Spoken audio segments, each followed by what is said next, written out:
Nations Unies à Genève, le président du Conseil des droits de l'homme, l'ambassadeur de Slovénie, Vojislav Čuk, a déclaré ouverte la 37e session. Avant la prise de parole du secrétaire général des Nations Unies, le président de l'Assemblée générale de l'ONU a rappelé qu'en décembre sera fêté le 70e anniversaire de la Déclaration universelle des droits humains.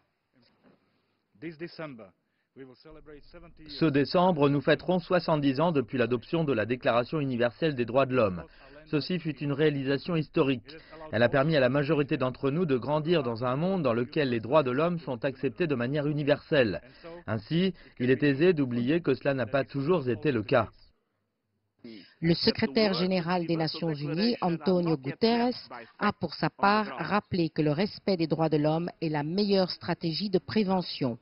Dans le monde d'aujourd'hui, c'est aussi en assurant la primauté des droits humains que l'on peut prévenir les conflits.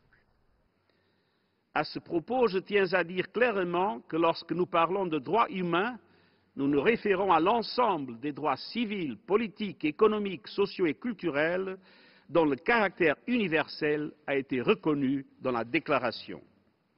Le chef de l'ONU a tenu à saluer le haut-commissaire aux droits de l'homme, Zeid Ra'ad al-Hussein, pour son travail, car c'est sa dernière intervention avant la fin de son mandat, le 31 août. Le haut-commissaire aux droits de l'homme a salué l'adoption à l'unanimité par le Conseil de sécurité de la résolution 2401 demandant d'observer un cessez-le-feu d'au moins 30 jours en Syrie.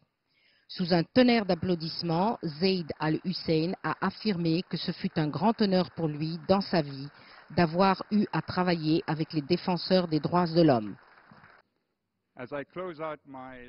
Comme mon mandat en tant que haut-commissaire prend fin dans les mois à venir, je souhaite conclure ce discours en disant que cela a été un honneur de mon existence d'avoir connu tant de ces défenseurs, d'avoir travaillé avec eux et pour eux.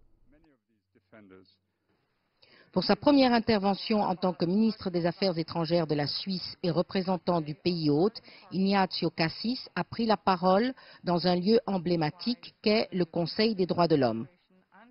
Je crois qu'il est très important de réaliser que les droits de l'homme sont un instrument de prévention de la guerre. Donc il faut éviter que des guerres explosent et que ceci est dans l'intérêt de tout le monde.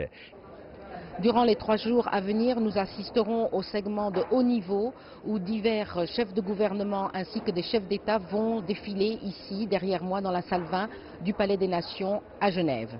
Catherine Fiancan-Bokonga pour CGTN à Genève, en Suisse.